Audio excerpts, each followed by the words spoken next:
అసలే టాలీవుడ్ సినిమాలకు ఆదరణ తగ్గిపోతోంది. పెరిగిన టికెట్లు, థియేటర్లలో పాప్కార్న్ రేట్ల వంటివి ఘోరమైన దెబ్బ కొట్టాయి. తెలుగు రాష్ట్రాల్లో ప్రేక్షకులు థియేటర్లకు వెళ్లడం చాలా వరకు తగ్గించేశారు. అంతో ఇంతో యుఎస్ నుంచి మంచి ఇన్కమ్ ఉంది. టాలీవుడ్ స్టార్ హీరోలు సినిమాలకు 30% ఇన్కమ్ యుఎస్ నుంచే వస్తోంది. ఇలాంటి టైంలో ట్రంప్ ఘోరమైన దెబ్బ కొట్టాడు. విదేశీ సినిమాలపై అమెరికాలో 100% సుంకాలు విధిస్తున్నట్లు ప్రకటించాడు. వాస్తవానికి మే నెలలోనే ఈ టారిఫ్లు విధిస్తున్నట్లు ప్రకటించాడు. కానీ అది అమల్లోకి రాలేదు. దీంతో మర్చిపోయాడేమో అని అంతా అనుకున్నారు. కానీ తాజాగా మరోసారి అదే ప్రకటన చేశాడు. రేపో మాపో ఎగ్జిక్యూటివ్ ఆర్డర్ తీసుకొచ్చేలా కనిపిస్తున్నాడు. దీంతో తెలుగు సినిమాలకే ఎక్కువ దెబ్బ పడేలా కనిపిస్తోంది. ఎందుకంటే ఇండియా నుంచి తెలుగు సినిమాలే అమెరికాలో ఎక్కువగా ఆడుతూ ఉంటాయి. టాలీవుడ్ సినిమా టికెట్ రేట్లే చాలా ఎక్కువ.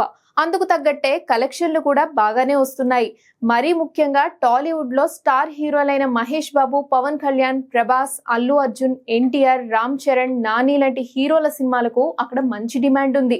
కానీ ఇప్పుడు 100% సుంకాలు అంటే టికెట్ రేట్లు భారీగా పెరుగుతాయి. అప్పుడు అమెరికాలో ప్రేక్షకులు థియేటర్లకు రావడం తగ్గిపోతుంది. ఆటోమేటిక్ గా తెలుగు సినిమాలకు కలెక్షన్లు తగ్గుతాయి. త్వరలో రిలీజ్ కాబోయే పెద్ద సినిమాలపై ఈ ఎఫెక్ట్ బలంగా పడనుంది.